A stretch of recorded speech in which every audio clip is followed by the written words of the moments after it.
తలలేని ముండెం తిరుగుతూ ఉంటే మీరు ఎప్పుడైనా చూశారా? చూస్తే అప్పుడు మీ ఫీలింగ్ ఏంటి? వీడేంట్రా తలలేని ముండాన్ని చూశాక ఫీలింగ్ అడుగుతున్నాడు అనుకుంటున్నారా? అవును, ఆ ఊర్లో తలలేని ముండెం తిరుగుతుందట. ఇంతకీ అది ఎక్కడో ఇప్పుడు మనం తెలుసుకుందాం. వాణియంబాడి సమీపంలో తలలేని ముండెంతో రక్త కాటేరి తిరుగుతున్నట్లు పుకార్లు లేవడంతో గ్రామస్తులు భయాందోళనలో అర్ధరాత్రి సమయంలో ప్రత్యేక పూజలు చేసి సరిహద్దులో కాపలా కాశారు. స్థానిక బత్తాపేట గ్రామంలో సుమారు 1000కి పైగా కుటుంబాలు నివసిస్తున్నాయి. గ్రామంలో ఇంటి తలుపులు కిటికీలు మూసివేసి నిద్రించిన తలలేని ముండెంతో రక్త కాటేరి లోపలికి ప్రవేశించి ఉయ్యాల కట్టి ఊగుతుందని పుకార్లు షికార్లు చేస్తున్నాయి. అదేవిధంగా మూసిన తలుపులు ఎవరో తడుతున్నారని, బయటకు వచ్చి చూస్తే ఎవరూ కనిపించడం లేదని, ఇంటి బయట నీటిని చల్లుతున్నట్లు శబ్దాలు వినిపిస్తున్నాయని, బయటకు వచ్చి చూస్తే నీళ్లు చల్లి ఉండడం చూసి ప్రజలు భయాందోళన చెందుతున్నారు. వీటిపై గ్రామ పంచాయతీ సమావేశంలో గ్రామంలో తలలేని ముండెం తిరుగుతుందని, తమ గ్రామానికి వచ్చిన రక్త కాటేరిని తరిమి వేయాలని గ్రామస్తులు నిర్ణయించారు. దీంతో మంగళవారం రాత్రి గ్రామస్తులు ఆలయంలో ప్రత్యేక పూజలు చేశారు.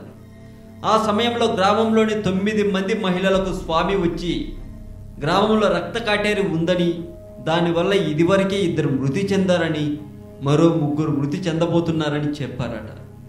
అనంతరం గ్రామస్తులు గ్రామ సరిహద్దులోని వంతెనపై రక్త కాటేరికి ప్రత్యేక పూజలు చేసి పంబ కొడుతూ గ్రామం చుట్టూ ఊరేగింపులు చేశారు. ప్రతి ఇంటి ముందు మంచునీటితో దీపం వెలిగించి జిల్లేడు కొమ్మలను ఉంచి కాపలా కాశారు. మరి ఇవన్నీ మీరు నమ్ముతున్నారా? అంత తూచ్, దయ్యం లేదు భూతం లేదు. మీరు కూడా నమ్మకండి. పక్షులను పెంచితే చాలా హ్యాపీగా ఉంటుంది. బుజ్జి బుజ్జిగా అవి మన ఇంట్లో తిరుగుతూ ఉంటే ఎంత బాగుంటుందో కదా.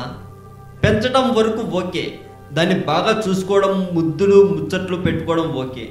కానీ ముద్దు మాటలు మాట్లాడుతుంది కదా అని ఏదైనా పక్షికి మాటలు నేర్పించారో మీ గతి అంతే సంగతి. ఇంతకీ ఏం జరిగిందో ఇప్పుడు మనం తెలుసుకుందాం. కువైట్ దేశం ఒక పెద్ద మనిషి తన పెంపుడు చిలుకకు ముద్దు మాటలు నేర్పాడు. తను ఏం చెబితే ఆ చిలుక అదే చెప్పడం అలవాటు చేశాడు. ఇదే ఆ పెద్ద మనిషిని చిక్కుల్లో పడేసింది.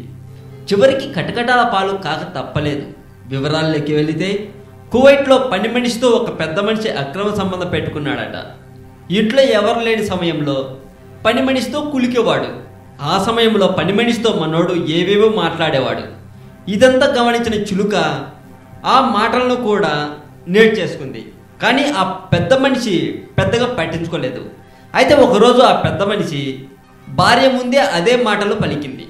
సీన్ అర్థమయ్యే విధంగా చిలుక చెప్పడంతో పెద్ద మనిషి భార్య పోలీస్ స్టేషన్కు వెళ్ళి ఆయనపై ఫిర్యాదు చేసింది.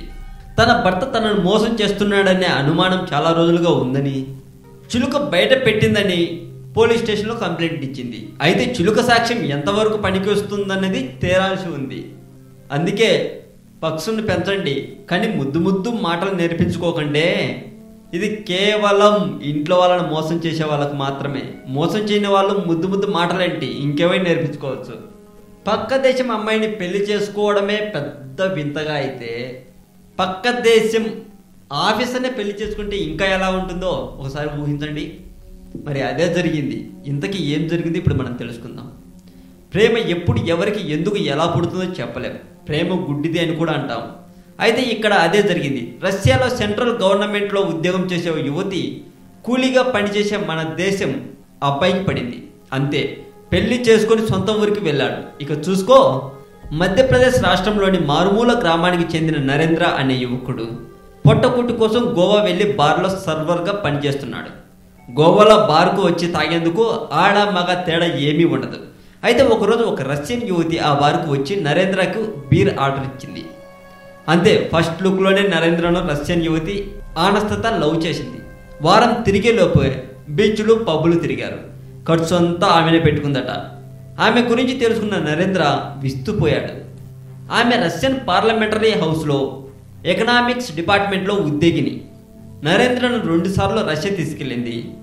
తర్వాత ఇండియాకు వచ్చిన అనస్త నరేంద్రను పెళ్లాడింది. తన భార్యను తీసుకుని నరేంద్ర వాళ్ళ సొంత ఊరు వెళ్ళాడు. అక్షరం ముక్క రాని నరేంద్రకు రష్యాలో ఇంత పెద్ద ఉద్యోగం చేస్తున్న యువతి పెళ్లి చేసుకోవటం ఊరి జనం ముగ్గురు వేలేసుకున్నారు. ఇది 3 నెలల ముచ్చటనే అనుకున్నారు. కానీ ఇప్పటికీ ఇది జరిగి 2 ఏళ్ళైందట. అంతా బాగానే ఉందట. సో దీన్ని బట్టి మీకేమర్థమైంది? బార్లో సప్లయర్గా జాయిన్ అవ్వాలి అని మాత్రం చెప్పకండే. ఇంకొకటి ఏదైనా ఉంటే కామెంట్ రూపంలో చెప్పండి.